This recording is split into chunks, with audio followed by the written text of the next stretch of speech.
Let me tell you something I found that took me a long time to fully accept.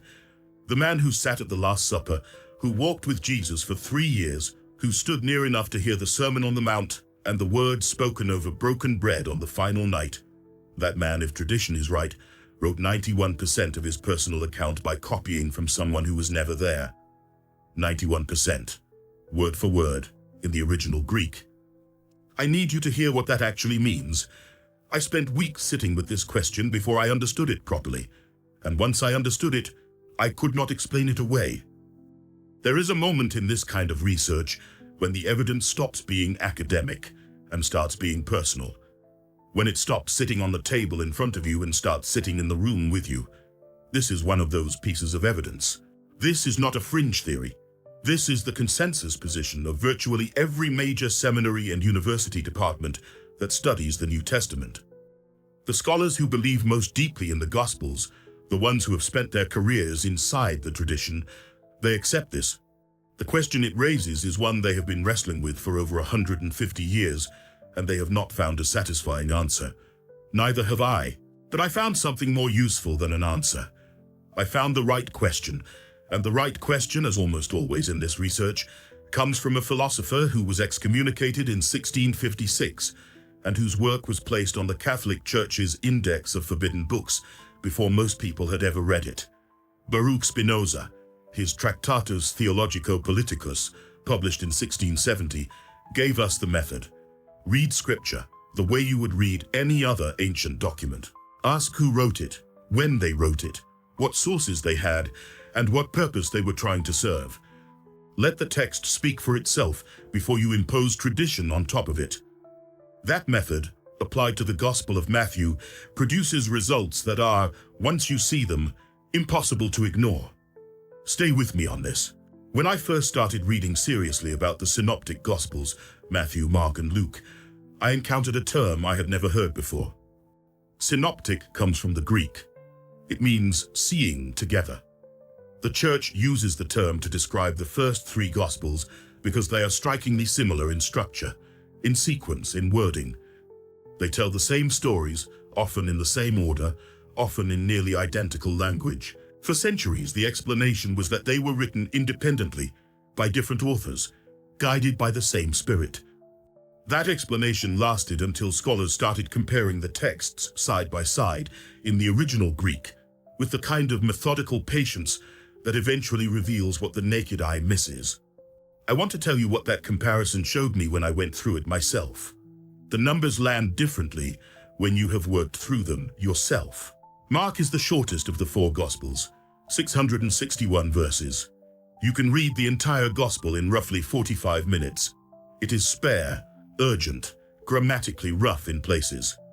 The author uses the Greek word for immediately, euthys, 41 times. 41 times in 661 verses. His text has the quality of a first draft by someone who had urgent things to say and wanted to say them without ornament. Now take Matthew, 933 verses. Much longer, more organized, better Greek prose, cleaner sentence structure, more developed theologically. And here is what the side-by-side comparison shows. Of Mark's 661 verses, 606 of them appear in Matthew.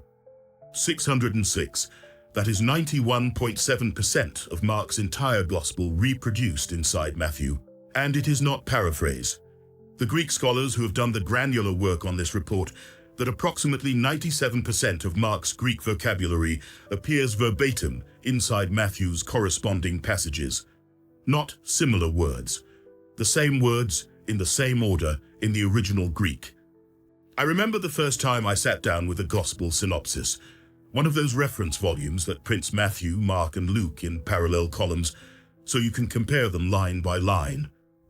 I was at the kitchen table with my reading glasses on and a yellow legal pad next to me. After the first hour, I stopped making marks. There were too many. Passage after passage after passage. Identical. Not in spirit. In words. That is not coincidence. In any academic institution today, if a student turned in a paper that reproduced 91% of another student's work, word for word, the result would be immediate academic dismissal. There is no context in which that percentage means anything other than one thing. One document was copied from the other. The question is which came first, and that question has a well-established answer. Heinrich Julius Holtzmann was a German biblical scholar. He published his major work on the synoptic problem in 1863.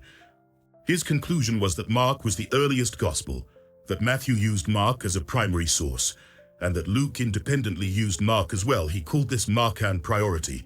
The response to his work was not warmth. The established position in most seminaries was Matthean priority, the idea that Matthew came first because Matthew was the apostle, because apostolic authorship conferred authority, and because the church had taught Matthean priority since Augustine in the 4th century. Holtzmann faced resistance that was institutional before it was intellectual. But the evidence he had assembled was the kind that does not go away because people are uncomfortable with it. Other scholars checked his work. They ran the same comparisons. They found the same numbers. B.H. Streeter formalized the two-source theory in his 1924 work, The Four Gospels. And that framework, Mark as primary source, a hypothetical second document called Q as the second source, became the standard model that seminarians learn in their first year of New Testament studies today. Mark was written approximately 68 to 70 AD. The Jewish war is in the background of the text. The urgency of the prose has the quality of a document written under pressure. Matthew was written approximately 80 to 90 AD, a minimum gap of 15 years between the two documents. Some scholars place Matthew closer to 90 AD, which would put the gap at 20 to 25 years. The factual foundation. Mark came first by a significant margin, and Matthew reproduced 91% of it. Matthew the Apostle, named in the Gospel of Matthew chapter 9 verse 9. Jesus walks past a tax booth and sees a man named Matthew sitting at it. He says, "Follow me," and Matthew got up and followed. This is the man the Gospel of Matthew is attributed to. An eyewitness, he was there at the Sermon on the Mount, at the feeding of the 5,000, in Gethsemane, in the dark, when the soldiers came. His name appears in the lists of the 12 disciples in all 4 Gospels and in the book of Acts. He was present for 3 years of daily, intimate contact with the man whose life the Gospel describes. And here is Spinoza's question. Spinoza wrote in the Tractatus that the reader of any sacred text must ask, who wrote this and how did they know what they claim to know? Not what tradition says they knew. What the evidence in the text itself shows they could have known. If Matthew the Apostle wrote the Gospel of Matthew, if the man who sat at the Last Supper, who walked with Jesus for 3 years, who was present for the events described, if he wrote this Gospel, then why does 91% of his personal account reproduce word for word a document written by someone who was not there? Let that question sit for a moment. Do not rush past it. If you were present at events you would write from memory, your account would have the texture of personal recollection, the particular quality of light on a particular afternoon, the words someone said that you could not forget, the things that surprised you, the moments where what you saw did not match what you expected. You would not reproduce, at 91% fidelity, the account of a man who wasn't there. You simply would not. Now here is the thing that makes this argument even more precise. Matthew does not just copy Mark, he edits Mark. The editing reveals something that the raw copying statistics alone do not show. There is a passage in Mark, chapter 10, verse 17. A man runs up to Jesus and kneels before him and asks, "Good teacher, what must I do to inherit eternal life?" And in Mark, Jesus responds, "Why do you call me good? No one is good except God alone." Read that again. In Mark, Jesus responds to being called good teacher by asking why the man is attributing goodness to him. The implication, not hidden, not subtle, is that Jesus is distinguishing himself from God. No one is good except God alone. He is not calling himself God. He is deflecting from an association with divine goodness that would imply his own divinity. Now open Matthew chapter 19 verse 16. The same story, the same scene. But Matthew changes the question. In Matthew, the man says, "Teacher, what good thing must I do to get eternal life?" He does not call Jesus good. He asks about a good thing. And Jesus responds, Why do you ask me about what is good? There is only one who is good. Matthew changed the question in order to eliminate the theological problem in Mark's version. The implication that Jesus might be distinguishing himself from God is removed. This is called redaction. It is what an editor does to a source document. An editor working on a source text who has theological concerns about what the source text implies, who is writing decades later, when the divinity of Jesus has developed into formalized doctrine, adjusts the source material to remove the problem. An eyewitness remembering what Jesus said does not fix the theology in someone else's account. If Matthew the apostle was there, he remembers what Jesus said to that man. He writes what he remembers. He does not edit Mark's version of the exchange to remove a theological implication. But an anonymous Greek-speaking Christian in the 80s AD, working from Mark's text, shaping the material for a community that was moving toward a higher Christology, that person has every reason to make that edit. Let me give you one more example. In Mark chapter 6, verse 5, Jesus visits his hometown of Nazareth. The verse reads, "He could not do any miracles there, except lay his hands on a few sick people and heal them." He could not. The Greek is endunameto, was not able. The oldest gospel says plainly that there were circumstances in which Jesus was not able to perform miracles. Matthew chapter 13, verse 58 reproduces this scene, but the wording changes. Matthew writes, "And he did not do many miracles there because of their lack of faith." He did not. The Greek is uk epoiesen, did not do. Matthew converts an inability into a choice. In Mark, Jesus cannot. In Matthew, Jesus chooses not to. An editor writing 40 years later, for a community whose theology had developed considerably beyond Mark's theology, has every reason to make that change. The editor cannot have Jesus unable to do something. He changes the text so that Jesus simply decides not to. Two edits, Mark 10:18 and Mark 6:5, both going in the same direction, both showing you an editor's hand adjusting a source document to serve a theological purpose. This is called redaction criticism. It is a standard tool of New Testament scholarship, and Matthew is full of it. There is another layer to this. Matthew and Luke share approximately 235 verses that do not appear in Mark: the Lord's Prayer, the Beatitudes, the temptation of Jesus. These passages appear in both Matthew and Luke in almost identical wording, sometimes word for word in the Greek. But Matthew and Luke were written independently. They did not know each other's work. They were written in different communities, in different cities, possibly decades apart.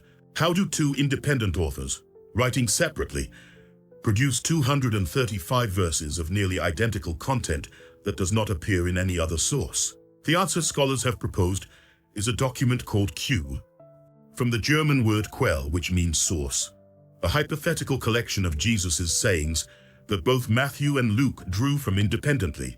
Q does not survive. No copy has ever been found. But when two independent documents share material that could not have come from independent invention, there must be a common source. Here is what Spinoza wrote in 1670 in the Tractatus Theologico-Politicus. He wrote that the books of the Old Testament were not written by the people whose names they bear, and that they were compiled from earlier source documents by later editors who assembled, arranged, and in some cases rewrote the material. He was writing about the Pentateuch. He identified the patterns, the repetitions, the contradictions, the different names for God, and argued that the only coherent explanation was that multiple prior written sources had been compiled by a later hand.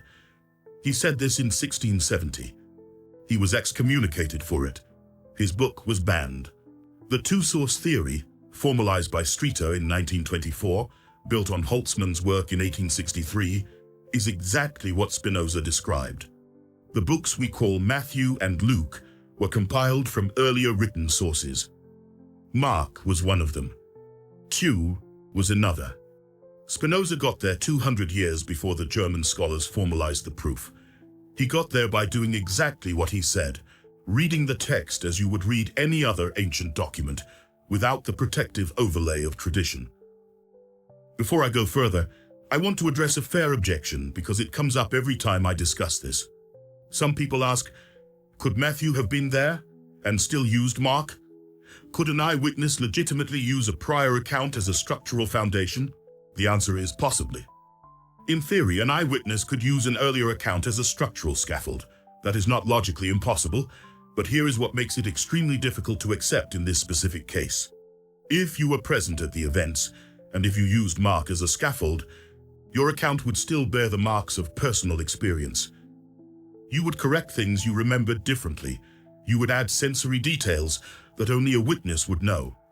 You would diverge from Mark precisely in the places where your memory said the scene was different.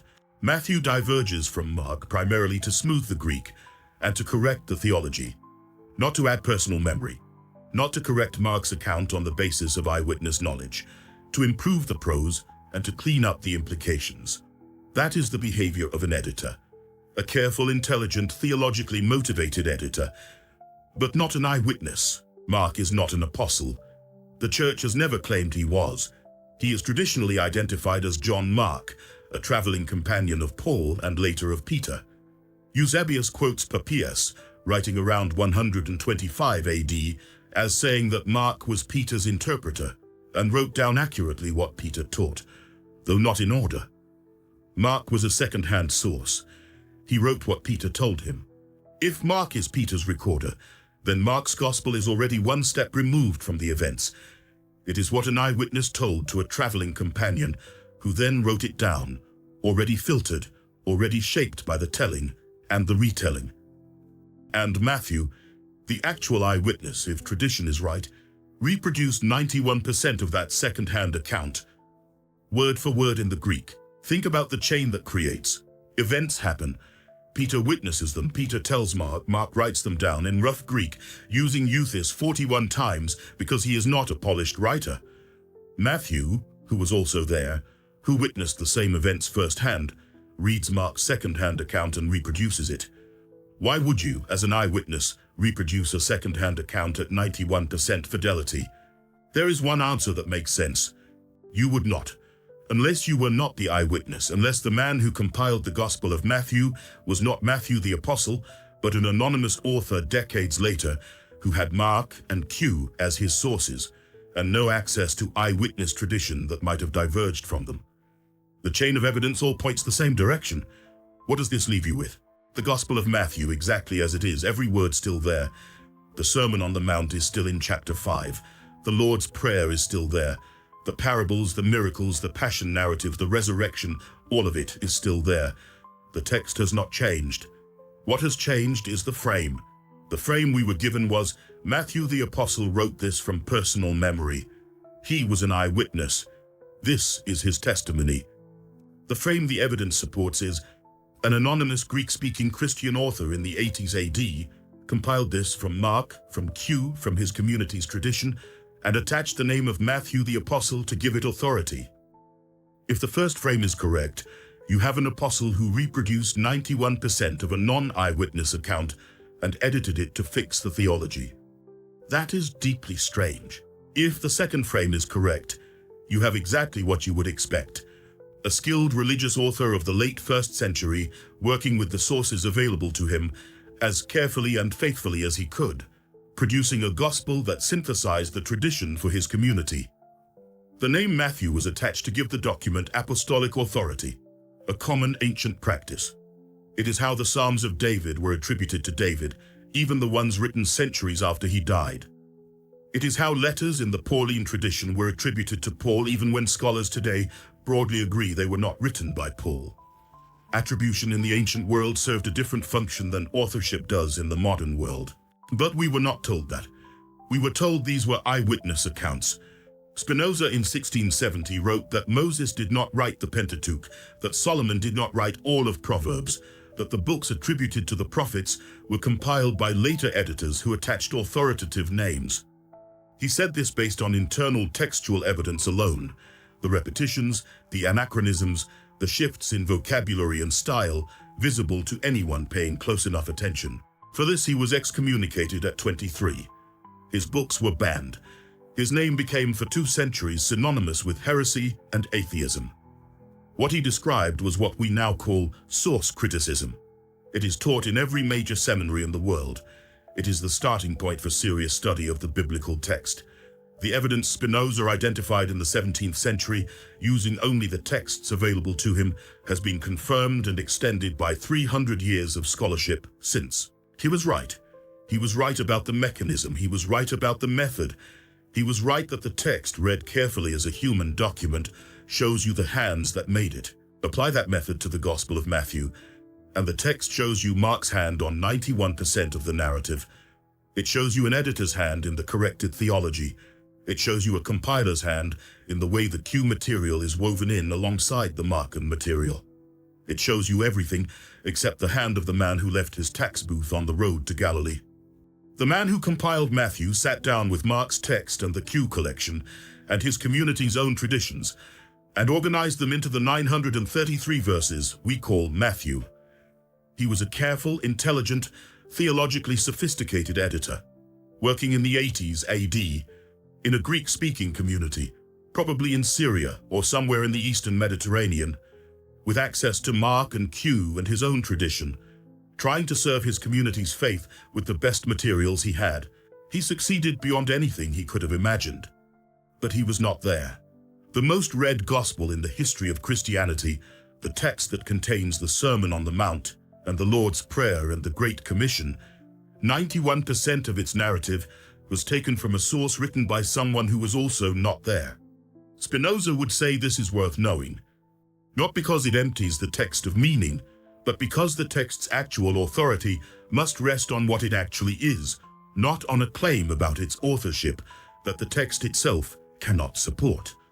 What it actually is this: the most careful and comprehensive synthesis of the early Christian tradition that we have, a document that preserved material from multiple sources, organized it intelligently, and passed it to 2,000 years of readers. That is not nothing. That is, in fact, extraordinary, just not as a personal account from someone who was there. That is the truth of it.